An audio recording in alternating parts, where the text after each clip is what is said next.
नमस्कार मित्रांनो, मी तुमचा भाऊ शुभम आणि आज आपल्या ब्लॉगचा 13वा दिवस. सकाळी उठायला उशीर झाल्यामुळे गडबडीत कॉफी पिऊन निघालो आपण जिमला आणि गाडीकडून पोचलो आपण जिममध्ये.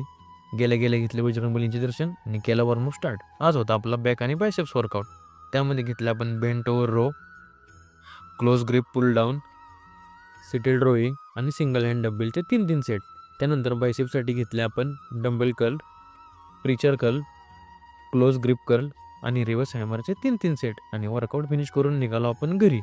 घरी पोचल्यानंतर घेतले आपण एक स्कूप वे प्रोटीन आणि क्रिएटिन आणि आवरून निघालो आपण शॉपवर. आणि आज दत्त जयंती असल्यामुळे आता गेलो आपण दत्तगुरूंचे दर्शन घ्यायला. भाऊंनो, तुम्हाला आणि तुमच्या सर्व परिवाराला दत्त जयंतीच्या मंगलमय शुभेच्छा. दर्शन घेऊन पोचलो आपण शॉपवर. शटर ओपन करून केली साफसफाई आणि केली देवपूजा. नंतर केला थोडा नाश्ता. थोड्या वेळात आली कोल्ड कॉफीची ऑर्डर. ती रेडी करून आपण खाल्लं एक पेरू. आणि सकाळी गडबडीत प्रसाद द्यायचा राहून गेलो होता, त्यामुळे प्रसाद घेऊन गेलो आपण दत्त जयंतीच्या कार्यक्रमाला. प्रसाद घेऊन आलो शॉपवर आणि आलेली कोल्ड कॉफीची ऑर्डर रेडी करून गेलो आपण आपल्या टॉपच्या बंडासाठी वडापाव आणायला. त्यानंतर शॉपवरून बनवले दुपारच्या डाएटसाठी सलाड आणि 5 वाजता नेहमीप्रमाणे घेतली आपण ब्लॅक कॉफी आणि गेलो स्वामींसाठी हार घ्यायला. आजच्यासाठी एवढंच. धन्यवाद. अशाच व्हिडिओ बनवण्यासाठी तुमच्या भावाला सपोर्ट करा आणि मोटिवेट करा. आणि तुम्हाला तर माहिती आहे, तुमचा भाऊ म्हणजे बागा टॉप.